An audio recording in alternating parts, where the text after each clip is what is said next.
We spend so much time thinking about what to say, the perfect line, the right story.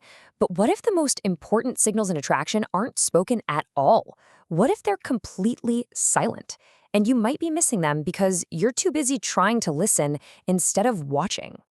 I mean, we've all seen this moment, right? In movies, in real life, that quiet, almost electric pause where someone crosses a physical boundary and the other person lets them. And that one silent action, absolutely everything is communicated.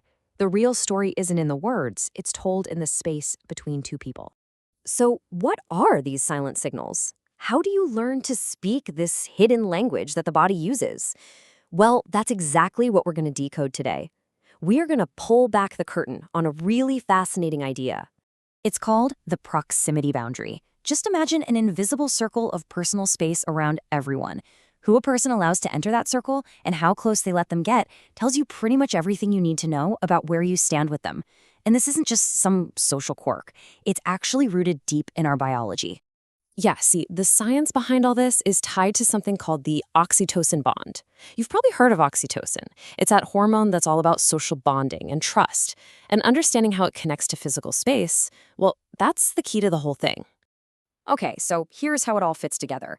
Our brains are literally wired to respond to touch, and when we do, it releases that bonding hormone, oxytocin. So when someone lets you inside their personal space, their proximity boundary, it's not just I'm being polite. Their body is actually registering a feeling of safety, of trust, of an emotional connection. It's a powerful signal that's happening on a totally subconscious level. But, and this is important, this is where it gets really interesting.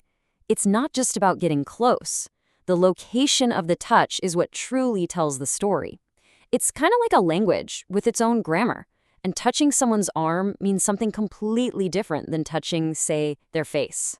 So let's break this down into what we can call the 3 zones of trust. Each one represents a much deeper level of connection. We've got the hair, which is a sign of vulnerability. Then the lower back, a sign of protection. And finally, the face, which is all about ultimate trust. All right, let's start with zone 1, the hair. Now, this is a really big psychological marker. Think about it. We have a natural instinct to protect our head, right? So we don't just let anyone get near it.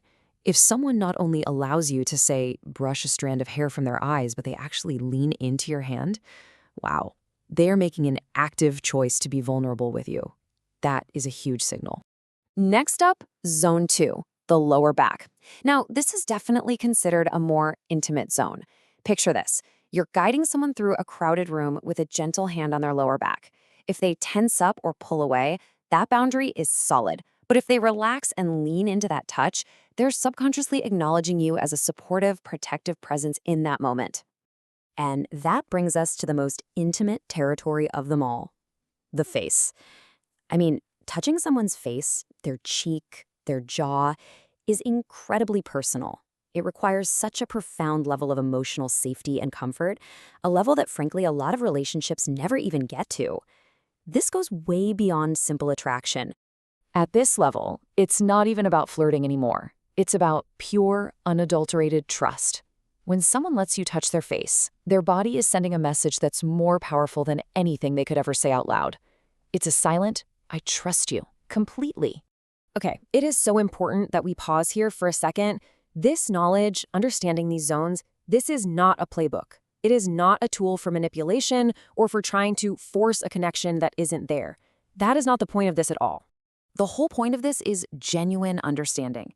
It's about becoming more aware of the nonverbal cues that people are giving off all the time. That allows for more authentic, more respectful connections. This is about empathy, not about strategy or playing games. And that leads us to the single most important takeaway here. The golden rule, the absolute #1 rule, is to always respect the boundary. If someone pulls away, if they tense up, if they even flinch a little bit, this signal is crystal clear. Respect it. And remember, the absence of a no is not a yes.